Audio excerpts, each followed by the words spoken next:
नमस्कार, मी गणेश शिंदे. आपल्या सर्वांचं राजमुद्रा न्यूज लाईव्हच्या यशमुद्रा या विशेष सदरामध्ये मनपूर्वक स्वागत. आज आपण आहोत राजमुद्रा न्यूज लाईव्हची संपूर्ण टीम आहे राजमुद्रा अकॅडमीला.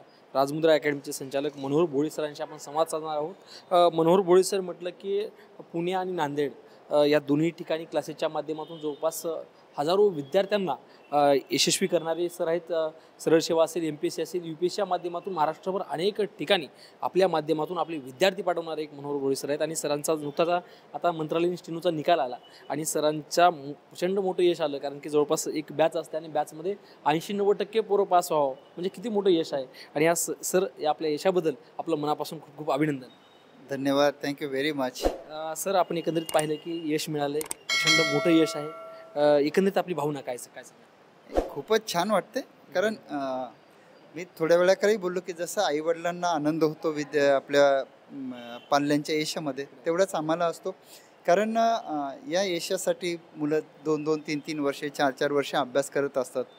तहानभूक विसरून आपण ज्याला म्हणतो ते अभ्यास करत असतात. सगळ्या आयुष्याच्या प्राथमिकता बाजूला ठेवून अभ्यास करत असतात. मग जेव्हा हा यशाचा लख्ख प्रकाश आयुष्यात पडतो तर आनंद होतोच. त्याच्यामुळे आम्हाला राजमुद्रा अकॅडमीच्या संपूर्ण टीमला यांच्याविषयी अभिमान आहे आणि आनंदही खूपच आहे. आणि सर, एकंदरीत पात्र होण्यासाठी, निकाल येण्यासाठी मुलाखत हा सगळ्यात महत्त्वाचा टप्पा असतो. तर मी पाहिलं की अनेक विद्यार्थी ग्रामीण भागातले होते आणि एकंदरीत मुलाखतीसाठी नेमकं काय केलं, तेवढं काय होतं? ॲक्च्युली जे परीक्षांच्या पायऱ्या आहेत, पूर्व परीक्षा, मुख्य परीक्षा किंवा मुलाखत, त्या प्रत्येक टप्प्यावर आपली राजमुद्रा अकॅडमी विद्यार्थ्यांना मदत करते. जसं आपल्या पूर्व परीक्षेच्या सराव चाचण्या असतात, मुख्य परीक्षेच्या सराव चाचण्या असतात. मुख्य परीक्षेचं अनेक विद्यार्थ्यांना अभ्यासाचं नियोजन करून दिलेलं असतं. खास करून त्याचे आपण फॉलोअप घेतो, काही अडीअडचणी असल्या तर दूर करतो. मग हे 2 टप्पे झाल्यानंतर विद्यार्थी याच्याकडे जातो, मुलाखतीकडे जातो. एक मुलाखतीचं म्हणा तर ग्रामीण भाग म्हणला म्हणून एक सांगतो की ॲक्च्युली आपले विद्यार्थी थोडे घाबरतात आणि खास करून आपल्या मराठवाड्यातले विद्यार्थी बरेच घाबरतात. ॲक्च्युली टॅलेंटला काहीच कमी नाही, फक्त ते डिलिव्हर करण्याची जी गोष्ट आहे तिथं थोडं घाबरलं की मग प्रॉब्लेम्स येतात. तर मी सगळ्यात पहिले काय करतो, मी त्यांना म्हणतो की मी तुमची सर्जरी करतो, म्हणजे हे सगळं घाबरणं काढून टाकतो. सगळ्यात पहिले ती एक प्रक्रिया आहे. त्यांच्याशी बोलणं, त्यांचं मन मोकळं करणं, अडीअडचणी समजून घेणं, त्यांचे काही डेमो इंटरव्ह्यूज घेणं, त्यांच्या चुका शोधणं, त्या चुका दुरुस्त करणं, परत हे करणं, अशी एक प्रक्रिया आहे ती लांबचं. नक्कीच सर्जरी आणि भीती घालणं, कारण की भीती सगळ्यात महत्त्वाची असतं. नेमकं अनेक विद्यार्थी समोर आले, अनेक विद्यार्थी बोलत होते, परंतु आपण केल्यानंतर सगळ्यांना सांगत होते की यशाचं सगळ्यात मोठा वाटा सरांचा आहे. सरांनी आमची भीती घातली. कसं होतं नेमकं? म्हणजे कसे आधी तुम्ही अगोदर देखील अनेक मुलाखती घेतल्यात? ॲक्च्युली विद्यार्थी म्हणतात हे तसं छान वाटतं की आपण कोणाच्या तरी यशामध्ये थोडा खारीचा वाटा उचलू शकलो. ॲक्च्युली ह्या विद्यार्थ्यांचं यश जर म्हणाल, ते जरी म्हणत असते भोळे सरांमुळे यश मिळालं, तरी प्रामाणिकपणे, प्रांजळपणे सांगतो यांचे कष्ट हे आणि त्यांच्या आईवडिलांचं जे काही कष्ट आहे हे 99% आहे आणि मग बाकीचा वाटा राजमुद्रा अकॅडमीचा आहे. त्याच्यामुळं त्यांनी जे कष्ट केलं ना, मी बोललो ना की हे 2-4 वर्ष प्रामाणिक प्रयत्नात सातत्य ठेवलं, हे खूप मोठं यश आहे. आणि अकॅडमीचा जो वाटा आहे तो आहे आणि ते विद्यार्थी मान्य करतातच. नक्की सर, सगळ्यात महत्त्वाचा विषय म्हणजे आपण पाहत असताना शिक्षण हे अर्थकारण झाल्यासारखं झालं, परंतु अनेक विद्यार्थी म्हणत होते किंवा सरांनी निस्वार्थ केलं. म्हणजे एखादी ही मनात संकल्पना कशी आली आणि काय सांगाल?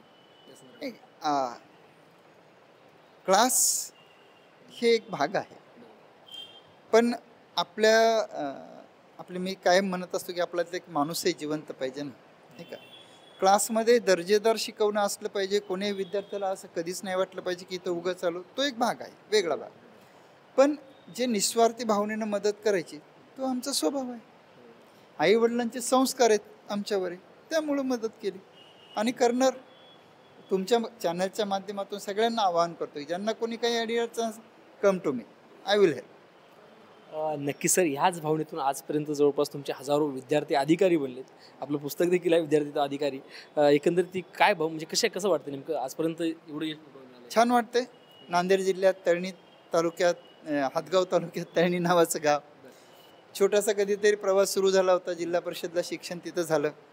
पुढे सरकत गेलो, मागं कधी कलून पाहिलं नाही, करत गेलो, होत गेलं.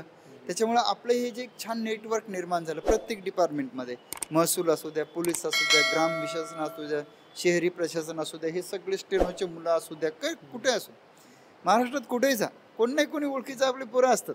एक चांगलं आहे की आपण एक सक्रिय आणि सकारात्मक साम्राज्य उभं करू शकलो, त्याचा अभिमान आहेच, प्रश्नच नाही. आणि याच्यामध्ये मोठे योगदान माझ्या टीमचं आहे.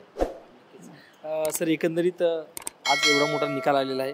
एकंदरीत आज पाहिलं की याच्यामध्ये अनेक विद्यार्थी म्हणत होते बाबा मी गाडी चालवली, म्हणजे आर्थिक फार परिस्थिती असते, एक फॅक्ट आहे. परंतु असे काही विद्यार्थी आहेत, मला ह्या गोष्टी कमी आहेत म्हणून मी आज बाजूला आलो, MP सोडली.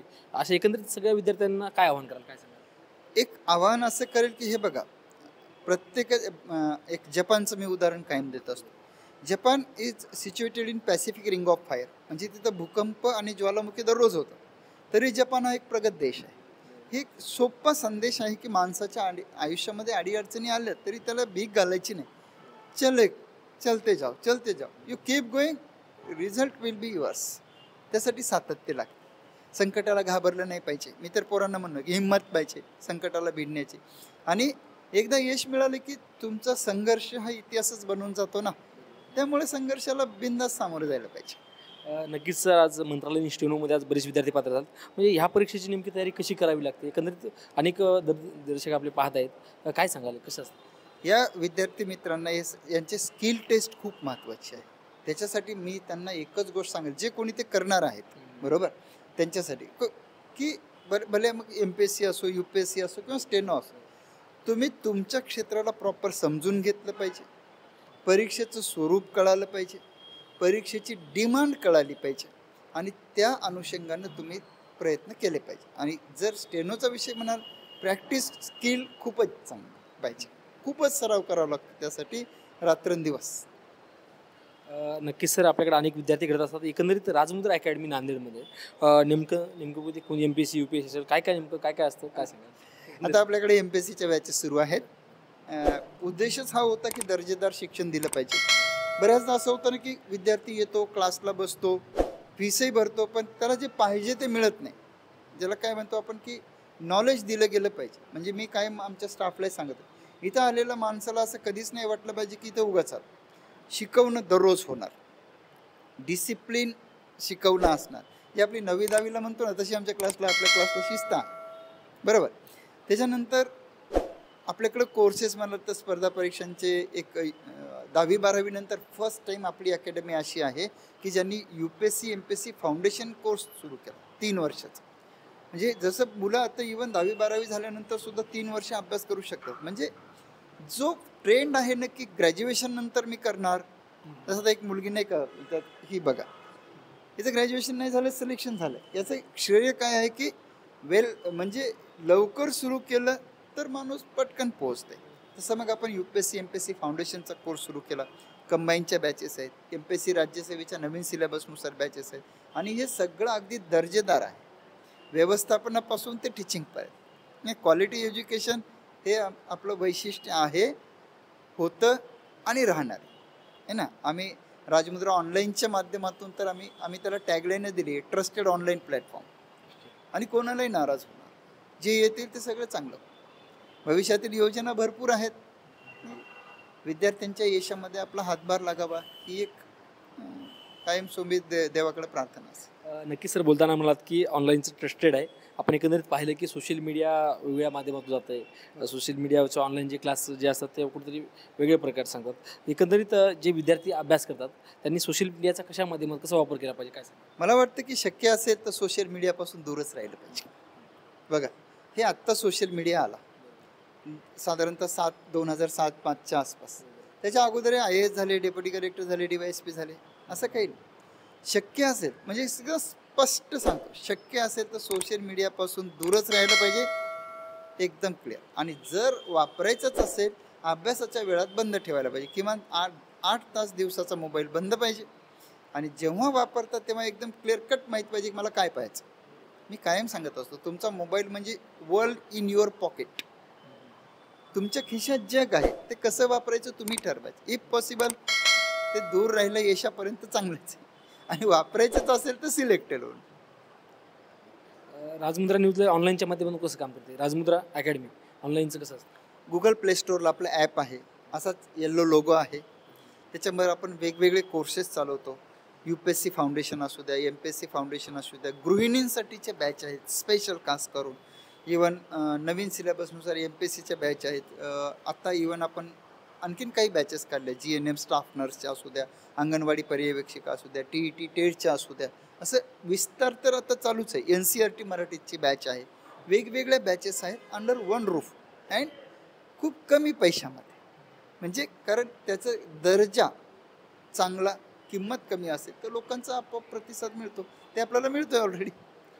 नक्की सर, त्यासोबतच आज मोठं यश मिळाले. आजपर्यंत हजारो विद्यार्थी तुम्ही घडवतात. एकंदरीत राजमुद्रा निवडणुकीच्या माध्यमातून सर्व विद्यार्थ्यांना, पालकांना आणि सर्व दर्शकांना काय आव्हान कराल, काय? आता असं आवाहन करेल की बघा, 2-3 गोष्टी खूप महत्त्वाच्या. एक, वाट पाहण्याची तयारी पाहिजे विद्यार्थ्यांची. आजकाल विद्यार्थी कोणत्याही क्षेत्रात गेला की म्हणतो की नाही लगेच झालं पाहिजे, तसं होत नाही. ग्रॅज्युएशनला 3-4 वर्ष देतो, पण तिथे काय असेल रिलायबल नोकरी थोडीच लागते.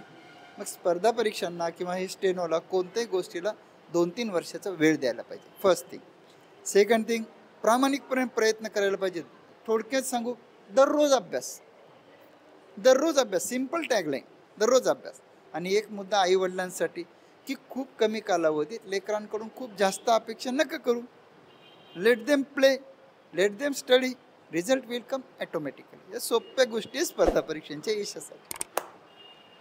नक्कीच हे होते मनोहर भोळे सर. मनोहर भोळे सरांनी आजपर्यंत हजारो विद्यार्थी घडवले आहेत. या संदर्भात अजून काही आपले काही प्रश्न असतील ते प्रश्न तुम्ही आम्हाला विचारू शकता, कारण की राजमुद्रा निवडणुकीची टीम सातत्याने सरच्या संपर्कात असताना आपण अनेक प्रश्नाचं उत्तर सरांकडून जाणून घेणार आहोत. आणि सर, आपण वेळातला वेळ काढून राजमुद्रा निवडणुकीला संवाद साधला त्याबद्दल आपलेही मनापासून खूप खूप धन्यवाद. मला सुद्धा राजमुद्रा, आता दोन्ही आपल्या नाम साधर्म्य आहे, राजमुद्रा न्यूज लाईनचे, तुमच्या चॅनलचे मला खूप आभार मानायचे, कारण मी तुमच्या चॅनलचा रेग्युलर वॉच करत असतो, सबस्क्रायबर आहे. खूप चांगलं काम चालू आहे आणि आमच्या या सगळ्या उपक्रमाची तुम्ही दखल घेतली त्याबद्दल तुमचेही आभार आणि तुम्हालाही खूप शुभेच्छा. धन्यवाद. आपण यशमुद्रामध्ये अनेकांशी सरांशी संवाद साधला. याबरोबरच आपल्या राजमुद्रा न्यूज लाईव्हच्या माध्यमातून वेगळे होणारे सत्र आपण नक्की पाहत राहा. धन्यवाद.